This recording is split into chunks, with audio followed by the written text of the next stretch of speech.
Hi guys, it's Laura from How to Get Your Shit Together, and in this video I am talking about saving lots of money because somehow 50 quid doesn't last nearly as long as when you were a kid. Ah, the good old days.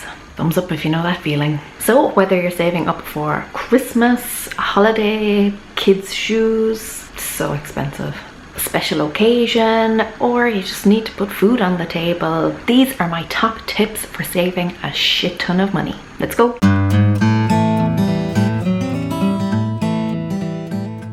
I live in a pretty expensive city and I have a child too, as well as a pretty serious stationery addiction. So if I am not careful, my spending can get out of hand pretty quickly. Over the years, and particularly in the recent years of becoming a stay-at-home parent and relying on just one income, I have learned lots of ways to save a lot of money. And I'm not talking about just saving a few pennies here and there. Yes, they do all add up, but in this video I am talking about big savings. If you're looking for a few extra ways to save some money or how to start some basic budgeting, then check out the description box below because I will have some related blog posts linked for you. Right, let's just dive into the tips. Tip number 1, stop going shopping. I'm serious.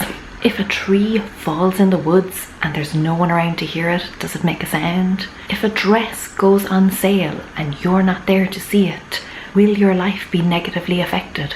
You don't miss what you never had, so cut temptation off at the source and stop yourself from going shopping, and that includes window shopping. I went for lunch last week with my husband to a little cafe that is right next to a stationery shop that I love. I hadn't been into it in a few months, but because I was passing by, I popped in just to have a look and of course spotted several things that I had to have. I ended up spending almost €70. If I hadn't gone in, I would still be sitting at home in blissful ignorance, happily surrounded by all of the things that I already have.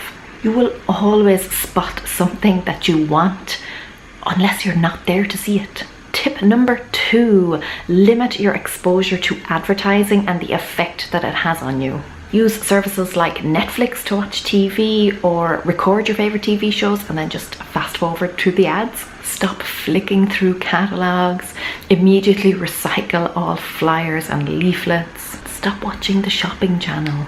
Advertisers are people who are paid big money to make something look as incredible as it possibly can. They use Photoshop, fancy words, lighting, special effects, carefully crafted backdrops, and all sorts of clever tricks to make you think that what they're showing you is something that you have to have. But we're being sold an image, it's just an illusion. Things are never as good as advertisers would have you believe. How many creams have promised you eternal youth, yet you're still celebrating birthdays? Or how many gadgets have you bought that were supposed to revolutionize your life, and now they're sitting forgotten and forlorn under the stairs? And Lord Jesus, they ate up batteries and electricity like nobody's business, thus costing you even more money. Much like the grass is always greener on the other side, the product is always more amazing on the other side of the camera lens. Think about all of the mountain of stuff that you have ever owned, and now think about the tiny, tiny molehill of stuff that you actually truly cherish. Yeah.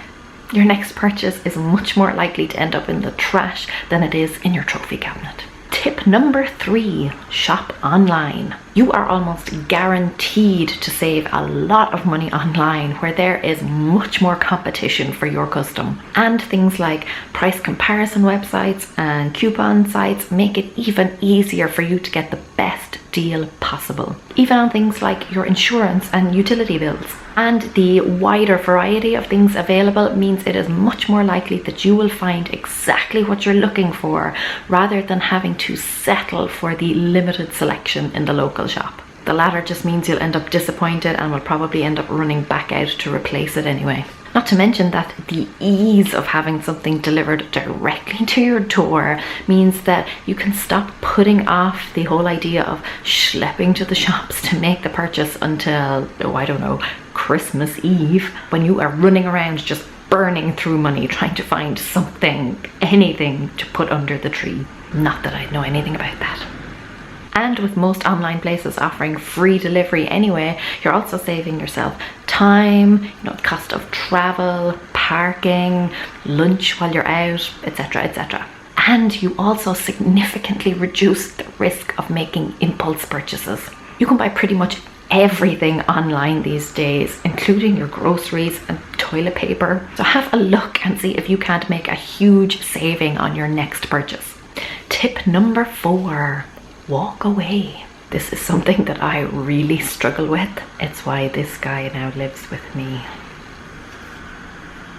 But it is perfectly acceptable to see something that you like, to appreciate that it is beautiful, and then just move on. We have been programmed to think that if we like something, we should have it. We think, oh, this thing has brightened my day, therefore I shall bring it home with me. Instead, it is totally fine to think, this thing has brightened my day. Something that really helps me is to think of it in terms of decorating a house. There are lots of different styles that I like, but that doesn't mean that I should have all of them in my home. I can see a chair, for example, and think, wow, cool chair, and then just go home and sit in the chair that I already have. Or to see a painting and think it is a beautiful piece of art. Maybe even snap a picture on my phone if I really love it. And then just bring home the memory. I don't think I have ever bitterly regretted not buying something. If you truly regret it, then go back and buy it. But always walk away first.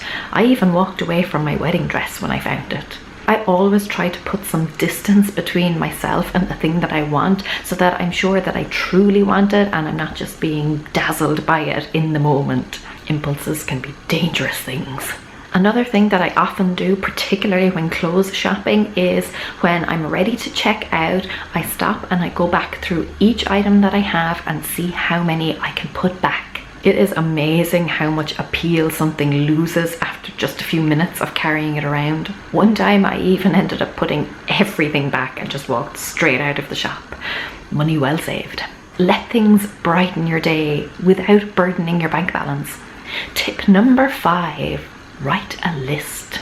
Make like Santa, write your list and check it twice. If you absolutely have to buy something, then make sure you know exactly what it is. Do a bit of research, ask people a few questions, because if you are at all unsure, you are going to end up spending a lot more money just to make up for that uncertainty. I don't know how many Christmases have passed where I've had no idea what to get someone and I've left it a bit late in the day and I end up going out and buying them something extravagantly expensive. If I had taken just a little bit more time, done a little bit more digging, I may have been able to find something that was absolutely perfect for them at a fraction of the price. Having a list also reduces the risk of those pesky impulse purchases we mentioned earlier. When you don't have a list or any idea of what you're looking for, you end up just throwing things into your basket willy-nilly. When you are very clear on what you want, you go in, you get it, and you get out. With a list, even a mental one,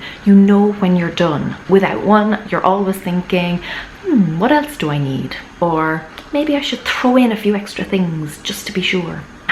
Make a list, stick to it. By the by, if you are looking for lots of great clutter-free gift ideas, then check out the description box. I will be linking a blog post that I wrote on that very topic. And that is a wrap. Thumbs up if you are going to try any of those tips. Let me know which ones, or if you have any of your own great money-saving tips, then leave them in the comments below. I guess it all comes down to just being a bit more mindful about the purchases that you're about to make.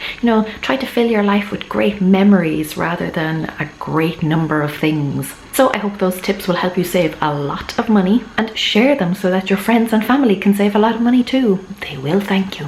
Subscribe to the channel if you haven't already, because I upload new videos every Thursday with practical advice and tips on how you can live a simpler, happier life. Until next time, gur míle maith agaibh agus feici mé sibh go luath. Slán!